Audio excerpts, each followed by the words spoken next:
blev pigerne for første gang i deres tid sammen enige om at holde en velfortjent ferie fra deres travle liv som Spice Girls.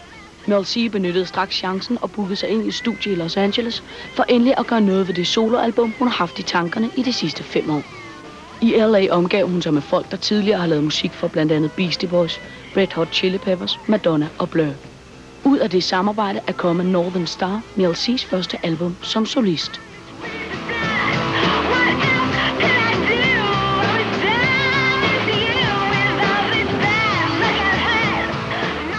Now that you're doing your own solo project, are you leaving Spice Girls? No way. In fact, I've been working with the Spice Girls for the last 5 weeks. We've just started our 3rd album. So as well as doing, you know, my solo stuff, Mel G's doing solo stuff, as is Emma, Victoria's doing some acting. But, you know, we're all still together as a band, and we're hoping to bring our album out in spring, and it's sounding really, really good.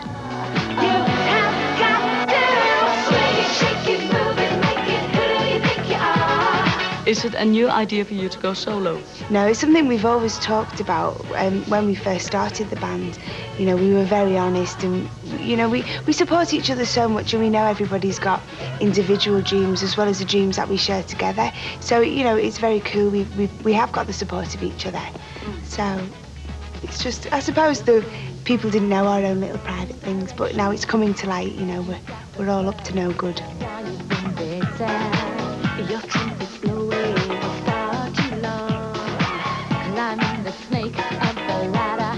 It's something, you know, I've always wanted to do.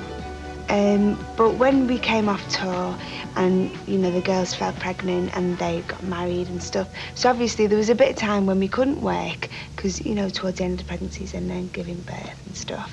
So I just felt like that was a perfect time for me, really. Is that because you love working and can't relax? Yeah, that's the thing, you know, I'm a Capricorn, you see, it's in my stars. I'm a workaholic and I love to work. You know, that's all I love to do. So as soon as we jumped off that world tour, I was back in the studio. Is it also to get better? Yeah, it is actually. It's, you know, something which really, well, I don't know, something that gives me a buzz, you know, which I love to do, is to better myself. You know, I love to work out and keep myself fit and be healthy. I love to make music, spend loads of time in the studio around, you know, great musicians, hopefully soaking up some talent somewhere. So yeah, I like to better myself. You always say hello, I love the way you smile. Do you have any idea what seeing you does to me?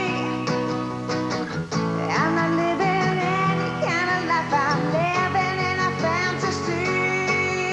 I wonder what it would be like if we turned out the light. I wonder what it would be like. I'm longing for you, wanting to tell you who will be the first to strike if you stayed that night. I wonder what it would be like to love you. Well, don't you think it's strange fate brought you to my side? I was doing crunches, you were on a stationary bag.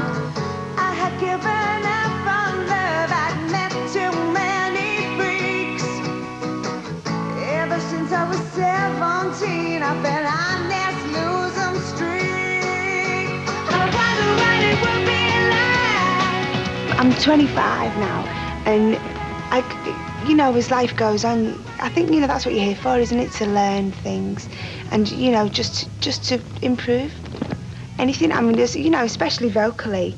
I think, you know, I've not got a great voice, it's all right, but I want to make it the best that I can, and that only comes with experience.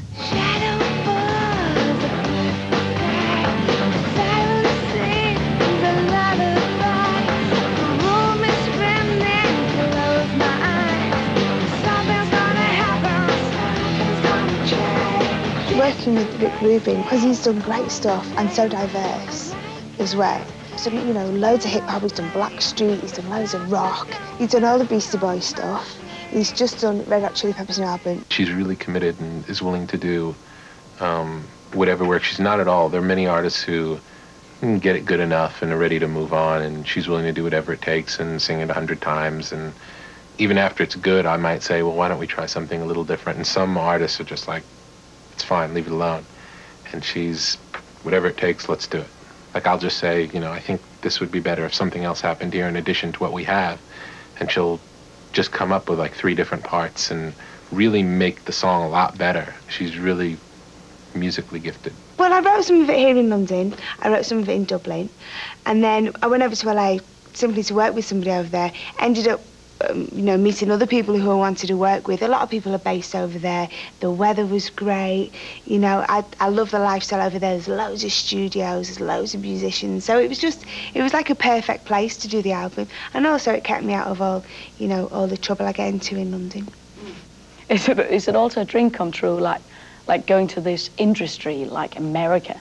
Well, it's like Hollywood, isn't it? Yeah. I think I was like a bit like Cinderella kind of thing, you know what I mean, or Annie, you know, little orphan Annie, and I couldn't quite believe it, and, you know, I don't, but it was cool, yeah, being there. I'm lucky to have been able to do that. But your video is also very American. Is that on purpose? Yeah, I think probably because, can you hear one of me? Probably because it was filmed in America, but it is, yeah, because, you know, all the cast are American. It's not something I, you know, really tried to do. It just sort of felt right.